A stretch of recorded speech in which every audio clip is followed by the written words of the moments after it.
Sa likod ng kumikislap na ilaw ng lungsod, milyong-milyong Pilipino ang nakapwesto sa harap ng kompyuter para bantayan ang mga tawag mula sa kabilang dulo ng mundo. Karamihan sa kanila ay mga IT graduates. Halip na maging tagapagtaguyod ng inobasyon sa sariling bansa ay napupunta sa industriya ng Business Process Outsourcing o mas kilala bilang BPO. Oh, anak, kinagabi ka na naman dyan. Mangangayayat ka na, kakatrabaho mo dyan. Emma, kailangan kumayod. May mga utang pa tayo, tsaka para sa inyo din naman to. Kailangan kong kumita para sa atin. Ito ang realidad. Ayon sa pananaliksik, ang labor force o lakas paggawa ng tao ay ginagawang produkto. Sa ilalim ng sistemang tinatawag na neoliberalismo, ang mga manggagawa ay nagmistulang kalakal, binibili, ibinibenta, pinapalitan. At naayon kay S. Solomon, 2017, ang neoliberalismo ay nagtutulak ng tatlong bagay. Una, ang deregulation o ang proseso ng pagbawas o pag-alis ng mga regulasyon ng estado sa kalakalan na nagre-resulta sa barat na sahod at sa pagtaas ng mga bilihin o cost ng mga araw-araw na pangangailangan ng mga mamamayan, tulad ng matrikula sa mga paaralan, presyo ng pagpapagamot at iba pa. You can see, maliit na lang yung eco bag na nadadala. Unlike before na talagang madami kang bit-bit pag namili ka. Kulang na din yung sa budget. Natila ba kahit sa pagtaas ng nakaraang minimum wage, ay hindi pa rin ito sapat para sa mga pangangailangan ng isang pamilya.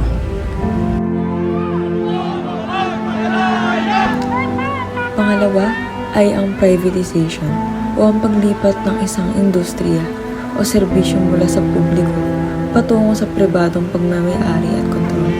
Halimbawa, ang mga public services na ibinibenta sa private investors.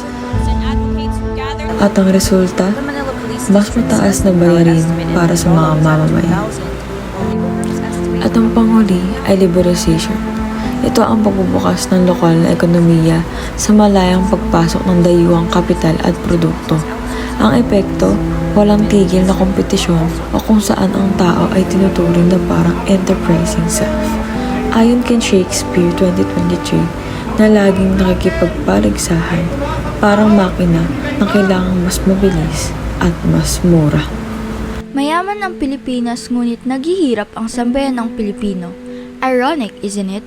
The Philippines is rich in natural resources, pero ngayon halos lahat mula sa buhok hanggang teknolohiya ay inaangkat.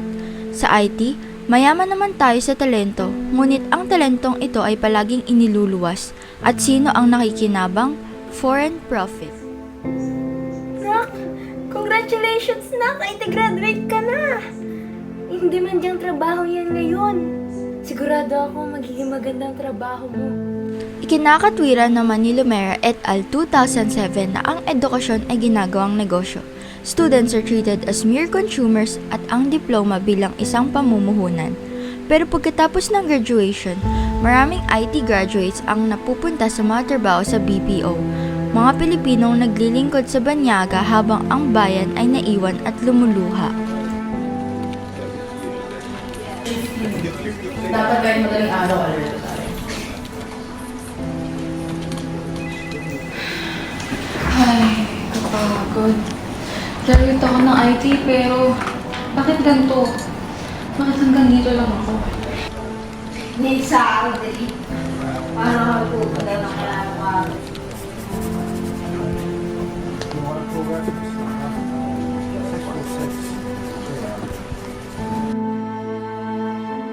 Overtime, delayed salaries and graveyard shifts.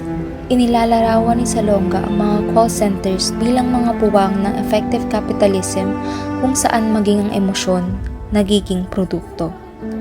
Sa banal na kasulatan, ang pagpigil ng sahod ay hindi patas, kundi isang kasalanan laban sa katarungan. Kung ang tao ay isang nilalang ayon sa Imago Dei, hindi siya isang alipin ng sistemang kumikitil sa oras, lakas at pag-asa. Tayo ay hindi gamit, hindi basurang itatapon kapag hindi na kailangan.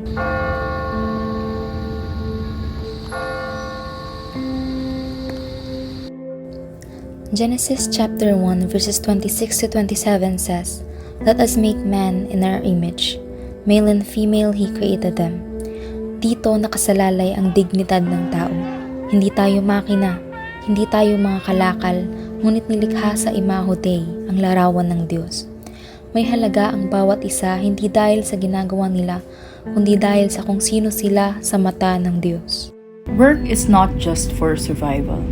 It is a vocation, a mission, a sharing in God's creative work.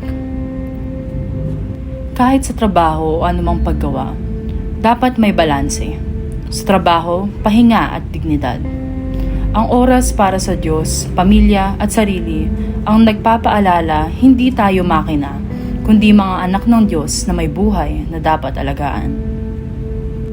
Sabi sa Deuteronomy chapter 26 verse 6 to 9, "The Egyptians treated us harshly and afflicted us, but the Lord brought us out with a mighty hand." Tulad ng Israel, nakikita ng Diyos ang mga Pilipinong manggagawa na pinagsasamantalahan at pinapahirapan. Sa bawat gabing walang tulog ang mga call center agents, bawat luha ng mga OFW, bawat IT graduate na hindi nagagamit ang kanilang kakayahan ng lubusan, nandyan ang Diyos Ama na gumagabay sa kanilang paglaya. Ngunit bakit nga ba nangyayari ito? Ang ating dignidad ay galing sa pagiging Imago Dei. Tayo ay nilikha ayon sa wangis ng Diyos. Hindi tayo dapat tratuhin bilang makina o kalakal, kundi bilang mga anak ng Diyos na may likas na halaga. Ay, oo nga pala. Di ba BPO ka? Graveyard shift ka? Oo, alos 5 taon din yun. Delayed ang sahod, overtime mo lang bayad, gigising, kape, meeting, uwi, tulog, panibagong araw na ulit. Pero sabi nila, swerte ka kasi ikaw may trabaho. Pero ilang beses mo na gusto sumuko? Paano mo siya naiba sa pagpilit mo sa sarili mo na sumuko at piliin ang sarili mo? Marami. Mas marami pa sa mga salapi na nakuha ko. Ang pinagkaiba kasi sa pagkagusto at sa pagpili na sumuko ay magkaiba. Sa araw-araw na ginawa ng Diyos ay ginusto ko sumuko. Ginusto ko sumuko. Kaso, alam kong hindi nito mapapantayan sa buhay na nangangarap ko para sa akin. At sa aking pamilya. Tinan mo, nababaliw na ako dahil sa trabaho to. At some point, nainda ko parang nag-joke to nito. Hindi to joke. Pero ano ba nagtugan mo? Kumusta na ba talaga ang buhay mo ngayon? Actually, parang wala nga ako natutunan ngayon eh. Kasi natutupad ko na rin yung mga pangarap ko para sa sarili ko at sa pamilya. Yun. Eh, maging marangal. Healthy. At maging masaya. At malaking sahod. Kahit nakakahiyak.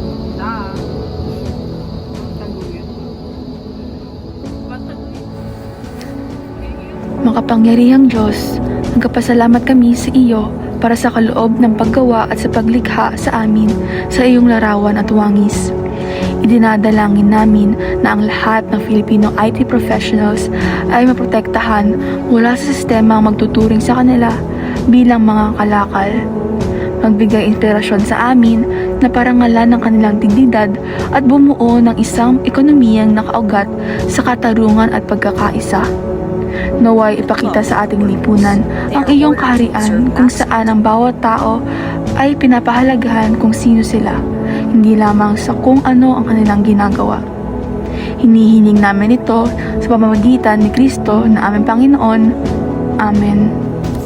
Sa uli, ang sukatan ng kaunlaran ay hindi sa dami ng produkto o kita ng bansa, kundi kung paano natin pinapahalagaan ang tao. Ang ating IT professionals, maging sa BPO man o sa ibang industriya, hindi kalakal, hindi disposable. Sila ay may dignidad, talento at karapatang paunlarin ang sariling bansa. Sapagkat sa mata ng Diyos at sa mata ng bayan, ang tao, hindi makina o kalakal, ay sentro ng ating bayan at kinabukasan.